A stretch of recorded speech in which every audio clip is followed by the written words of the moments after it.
Among the well-known troublemakers in the town of Riverdale was Marilyn Cooper, a meticulous woman in her mid-50s whose reputation for being overly attentive to details had long surpassed the boundaries of her neighborhood. Marilyn was famous for her pride in her perfectly maintained flower garden, which had become a local landmark.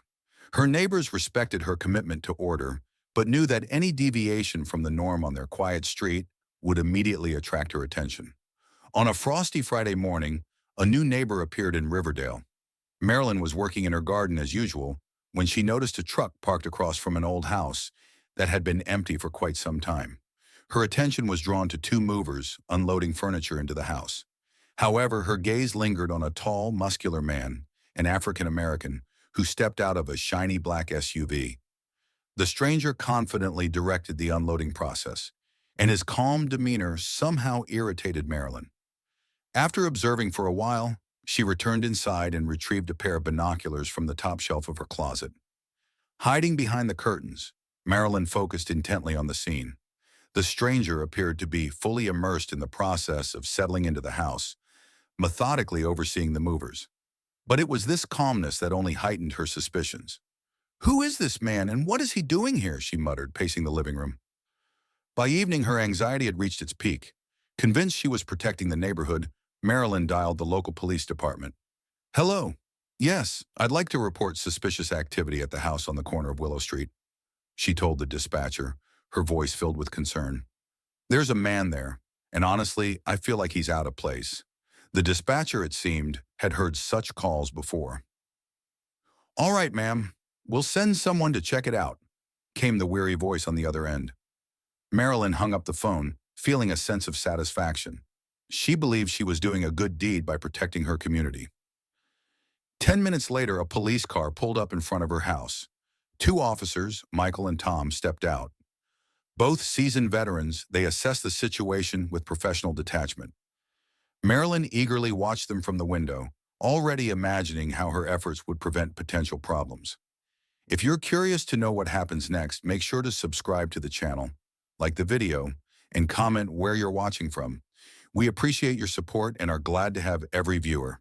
Michael, lean and sharp-eyed, carefully surveyed the street with the precision that had come to him after years of service.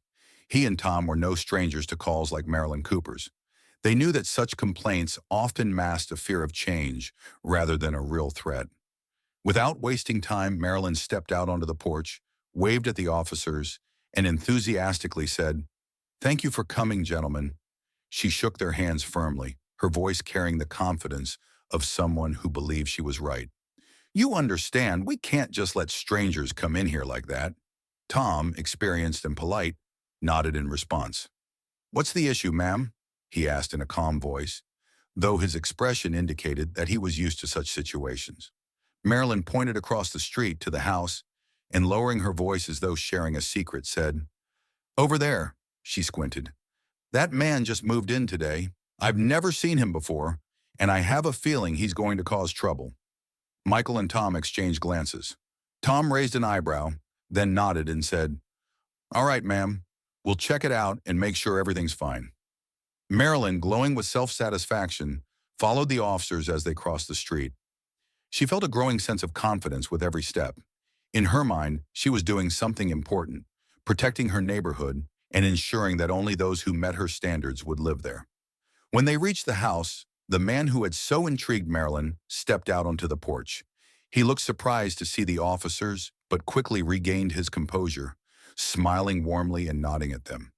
Stepping down the stairs, he greeted them with a confident gesture. "Good afternoon, officers," he said with a polite smile.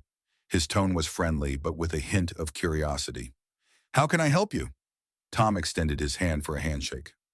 "Good afternoon, sir. Your neighbor called us, and we just wanted to check if everything's all right. I understand you just moved in?" The man shook Tom's hand firmly, the corners of his mouth lifting into a slight confident smile. "Yes, that's right. My name is Adrian Parker." He introduced himself in a smooth, even tone. Adrian released Tom's hand and turned his gaze to Marilyn, who was standing a little to the side, almost frozen. Her face, once full of self-assurance, now had turned pale. James, raising an eyebrow slightly, asked, "But Parker?" Are you the Adrian Parker, the new police chief, correct? The man nodded with a slight smile. That's right. I just arrived and am settling in before officially starting next Monday. His calm and assured tone left no room for doubt. Marilyn stood still, her self-satisfaction replaced by complete shock.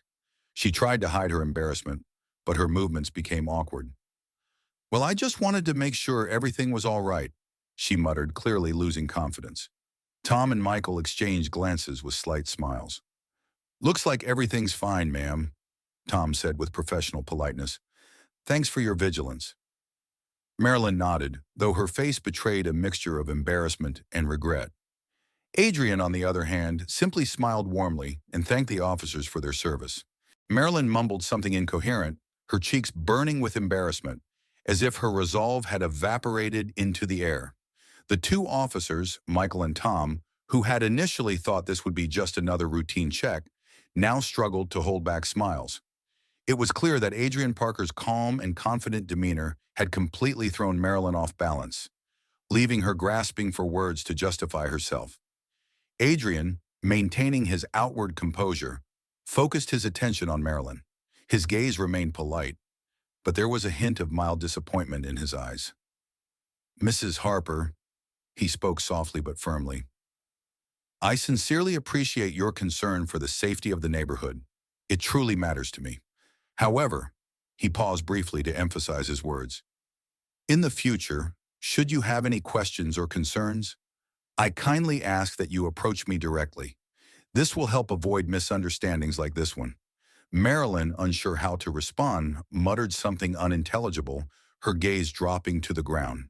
It seemed her shoes were the only thing worthy of her attention in that moment. She quickly nodded, her pride clearly wounded. Noticing her state, Michael decided to seize the opportunity to smooth things over. Chief Parker has an excellent reputation, ma'am. We're fortunate to have him living in our neighborhood now. He's known for his professionalism and his ability to maintain order, right? Marilyn nodded again, avoiding eye contact with anyone.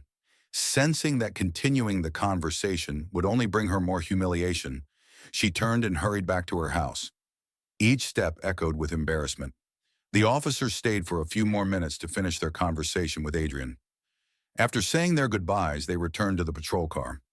Once the car pulled away, Tom broke the silence. Chief Parker really knows how to handle people. Michael smirked and nodded. That was justice right there, if you ask me.